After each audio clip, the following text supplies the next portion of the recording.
তোমার কাছে নিবেদন করি যত আকাঙ্ক্ষা হে জগতের ইলাহ। যদিও আমি গুনাহগার অপরাধী হে করুণাময় দাতা, যখন আমার হৃদয় হয়ে পড়েছে পাষাণ আর পথগুলো সংকীর্ণ দুর্গম, তোমার ক্ষমার মাঝে আমি দেখেছি আশার আলো। তুমি চির ক্ষমাশীল, পরম মার্জনাকারী। তুমি দয়া করো, অনুগ্রহ করো, ক্ষমা করো। তুমি কি সেই রব নও যে আমাকে প্রতিপালন করে বড় করেছ, আমাকে হৃদায়ত দিয়েছ? আমার প্রতি তোমার অনুগ্রহ দয়া কখনো বন্ধ হয়নি। আশা করি পরম দয়াময় আমার অপরাধ ক্ষমা করে দেবে।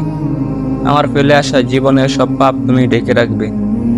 যদি আমাকে ক্ষমা করো, তবে এমন কাউকে ক্ষমা করবে যে অবদ্ধ পাপী, যে জালিম ও অন্যায়কারী, কখনো যে গুনাহ থেকে দূরে থাকেনি। তুমি যদি আমাকে শাস্তি দাও, তবুও আমি আশা হারাবো না।